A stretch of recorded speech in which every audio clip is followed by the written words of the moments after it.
Journey through shadows, a divine battle for redemption and the ultimate escape from hell. Descending into the depths of hell, a savior brings hope to the lost, but not all leave the shadows behind.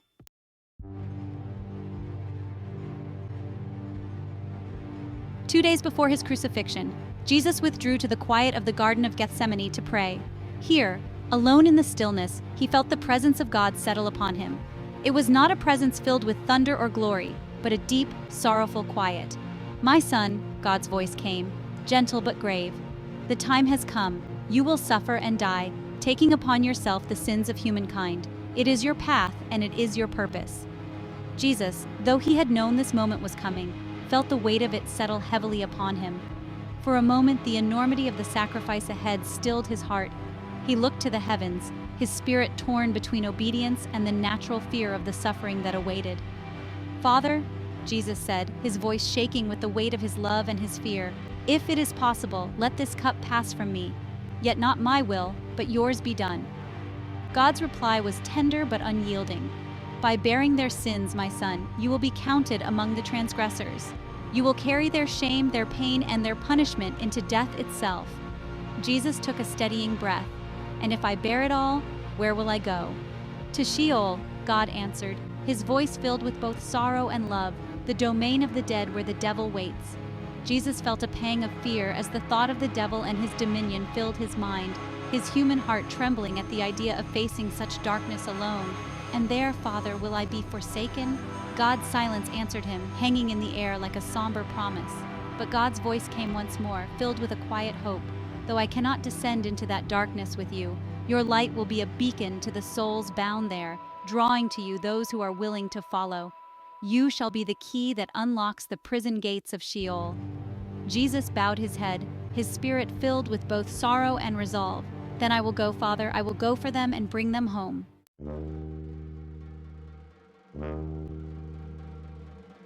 That night, as Jesus prayed in the Garden of Gethsemane, the weight of humanity's sin pressed upon him, and his spirit felt the agony of what was to come. Sweat poured from his brow as though his body was shedding the burden he had taken upon himself.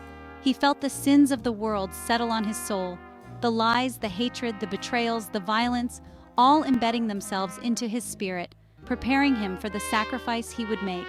As he prayed, Jesus was arrested, tried, and ultimately condemned to die by crucifixion. He bore the cross to Golgotha, the place of the skull, where he was mocked, beaten, and crucified as recorded in the Gospels: Matthew 27, Mark 15, Luke 23, John 19. On the cross, as his strength waned, he cried out, "Father, into your hands I commit my spirit." Luke 23:46. The sky darkened, the earth trembled, and Jesus breathed his last.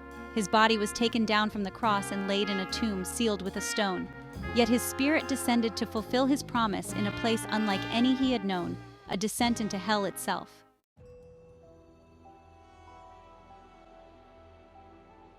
In the realm of Sheol, darkness lay heavy like a shroud.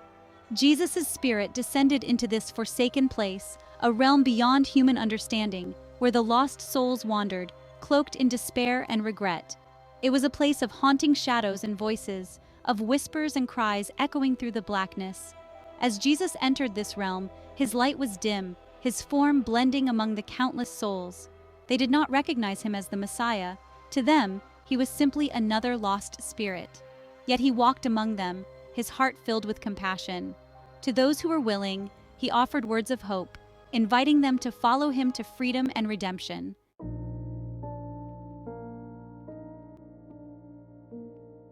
The lost souls.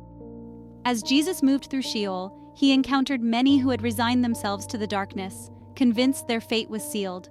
Some souls, with hollow eyes and expressions of deep sorrow, listened to him but turned away, unable to believe in the possibility of forgiveness. One man looked up at him, his face pale and lined with grief. "I am beyond saving," he murmured. "The choices I made bound me here, and here I belong." "No one is beyond saving," Jesus replied, his voice filled with quiet strength. "God's love reaches even here. Will you follow me?" But the man shook his head, casting his gaze downward, lost in his shame. Many others reacted the same way, lost to despair as they wandered deeper into the shadows.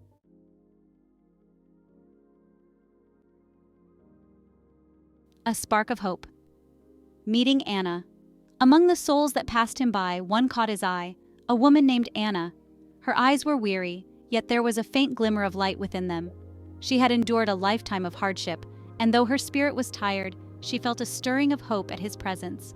"Who are you?" she asked, her voice no more than a whisper. "I am the way, the truth, and the life," Jesus replied gently.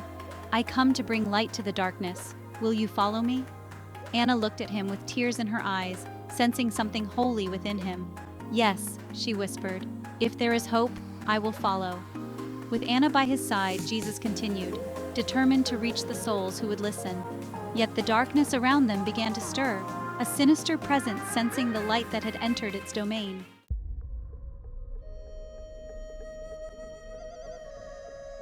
Encounters with demons, the shadows stir.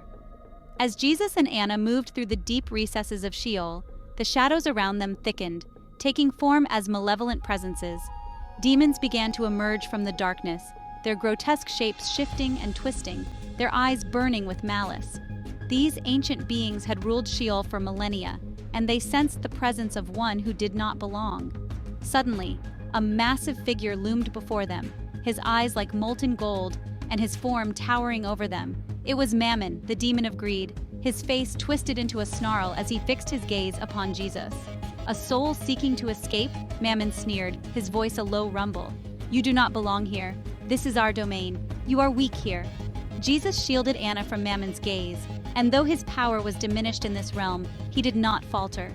He whispered to Anna, "Stay close to me," and they moved forward, keeping to the shadows as Mammon's furious roar echoed behind them.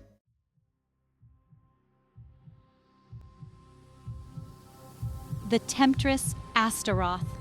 As they pressed on, another demon appeared before them, Astaroth, her form shifting between beauty and horror, her voice a whisper filled with poison. "You cannot defy hell's will, Son of God," she hissed, her eyes gleaming with malice. "These souls are mine. Why do you seek to take them?" Jesus met her gaze, his eyes unwavering. "They are children of God, beloved even here." Astaroth laughed, her laughter cold and mocking. "Then go on, Savior. Try to save them if you can." With a final sneer, she withdrew, her presence lingering like a foul mist in the air.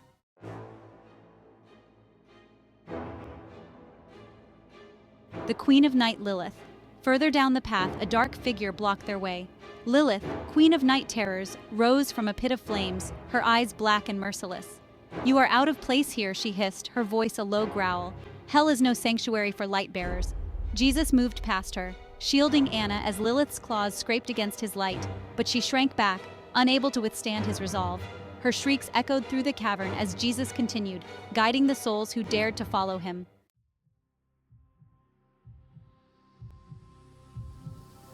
The Devil's Passing. As they entered the darkest depths of Sheol, Jesus felt an oppressive presence, the devil himself moving through the shadows. He pulled Anna and the other souls close, hiding in the shadows as the devil passed by, cloaked in despair and hatred. Jesus felt a chill as the devil's gaze swept over the area, searching, sensing the disruption in his domain. The devil's lips twisted into a cruel smile and he hissed, "Tell your father I will see him soon." The words hung in the air, heavy with malice, before the devil disappeared into the shadows, his laughter echoing behind him.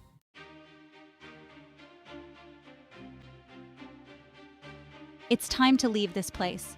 After the devil's form faded into the shadows, Jesus turned to Anna and the souls who had gathered close to him. Their faces showed both fear and a hesitant hope, for they knew that leaving Sheol was almost unthinkable.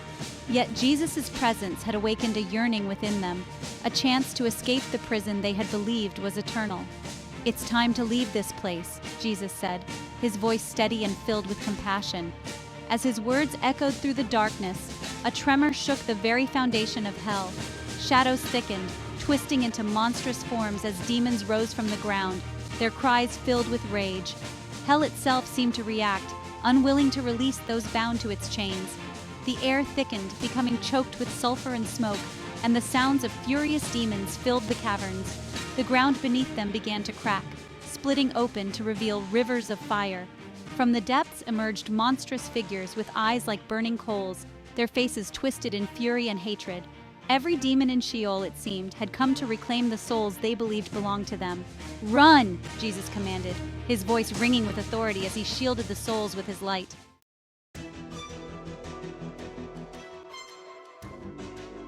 The pursuit through hell. Jesus led the way, moving quickly through the caverns of Sheol, the souls close behind him. The path twisted and turned as fiery fissures erupted around them, flames licking up from below as hell itself seemed to rise in rebellion. From the darkness, demons lunged with claws like iron, snapping and swiping, their faces contorted in rage. Their eyes blazed with malevolence, their bodies twisting and writhing as they advanced. Shadows shifted and lengthened as though hell itself were closing in, narrowing their escape route, desperate to ensnare the fleeing souls. As they ran, a monstrous figure appeared in their path. Mammon once more, his eyes gleaming with avarice. His hulking form blocked the way forward, his teeth bared in a vicious grin. "They are mine!" he roared, his voice shaking the ground beneath them. "All who enter Sheol are bound to me." But Jesus stood firm, his light flaring, forcing Mammon to recoil in pain. With Anna and the souls behind him, he continued forward, pressing through the darkness. Further down the path, Astaroth materialized, her form shifting, her face both beautiful and terrifying, her voice dripping with malice. "You cannot escape, Son of God," she hissed, her voice like poisoned honey. "These souls belong to us." But Jesus, unyielding, led the souls past her, his light dimming her power.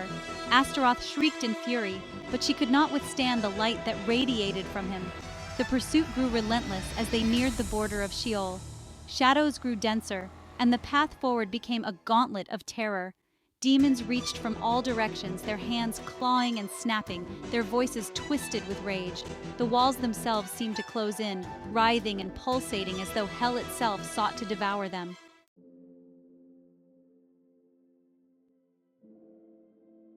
Anna's sacrifice. As they neared the threshold, Jesus felt his strength waning. His light, though bright, began to flicker under the relentless assault. The souls around him grew fearful, their hope faltering as the shadows loomed, the demons closing in, their faces twisted with fury.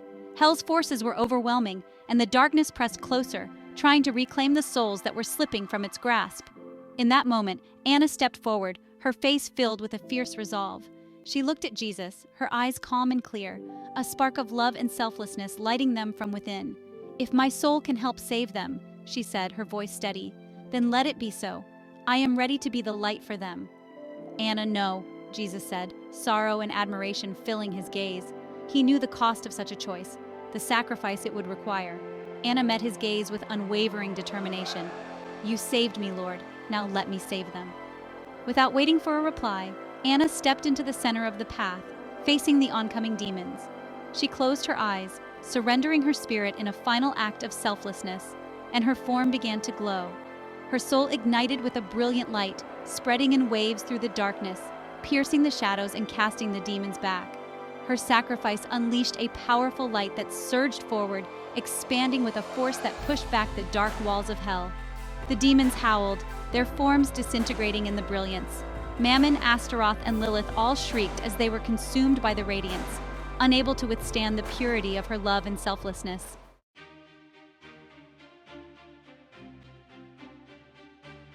With Anna's sacrifice blazing around him, Jesus felt a surge of strength that filled him with divine power.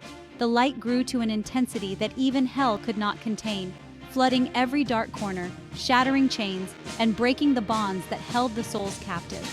The path out of hell opened before them, and Jesus gathered the souls close, leading them forward. The devil's wrath echoed through Sheol, his voice a storm of hatred and rage. "None shall leave," he thundered, his presence an oppressive force bearing down on them. But Jesus, now empowered by Anna's sacrifice, led the souls onward, his light unbreakable as they approached the border of Sheol. The demons, defeated and retreating, howled in fury, clawing at the air as they fell back, unable to reclaim the souls they believed were theirs. As they neared the threshold, Jesus felt the devil's presence one last time, his voice hissing with venom and resentment. "Tell your father I will see him soon." But Jesus did not falter. He held the light high, leading the souls through the final barrier, their path illuminated by the sacrifice and love that Anna had given.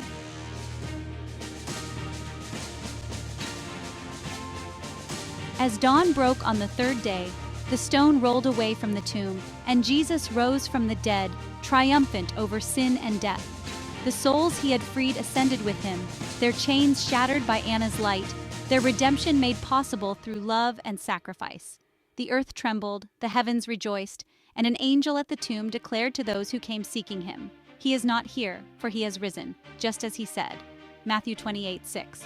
Anna's sacrifice had broken hell's power, enabling Jesus to carry the lost souls to freedom, ensuring redemption for all who would follow him. Darkness was defeated, and love triumphed, a beacon of hope that would endure for eternity.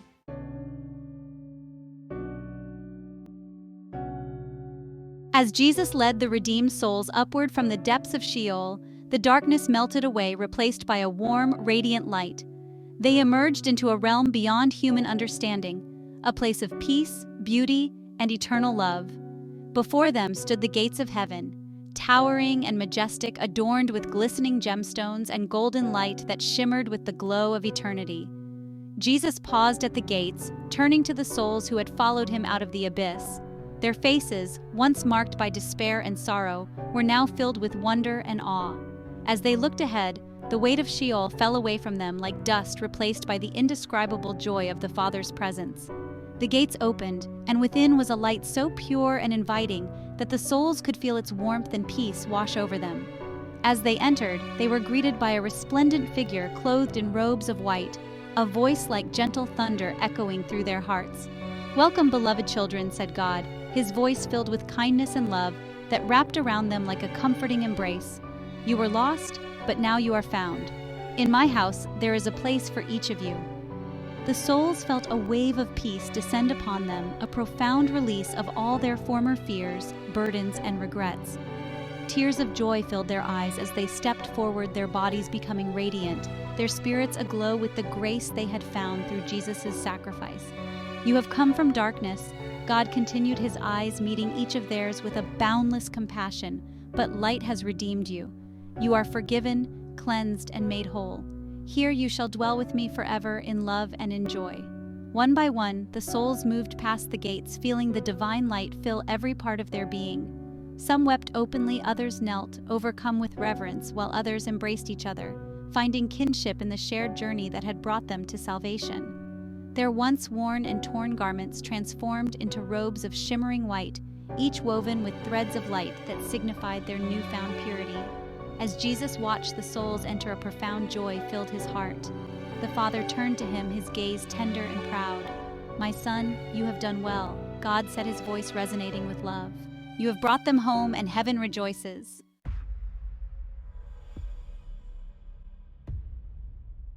As the last of the redeemed souls passed through the gates, a subtle shift in the air went unnoticed.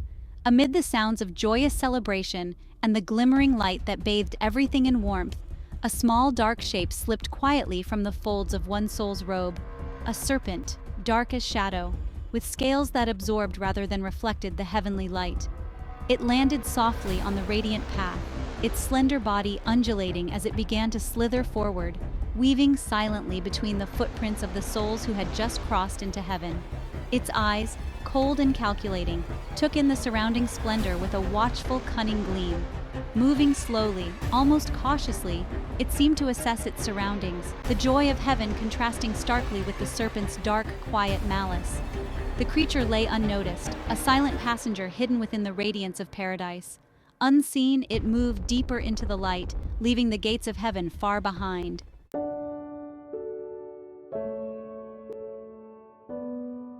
The redeemed souls continued to step forward, entering the eternal light with hearts free from fear. Their eyes turned upward, drawn to the beauty around them, each soul finding its place in heaven, welcomed as a child of God. Jesus looked upon them, his heart filled with a love that surpassed words, his purpose complete. The Father's gaze met his once more, filled with profound joy. "They are safe now," God said, his voice a whisper in the warmth of heaven's embrace. "They are home." And with that, the gates of heaven closed softly, securing within them the light, love, and grace that awaited all who would seek it, a place of eternal peace where no shadow could ever dwell. The end.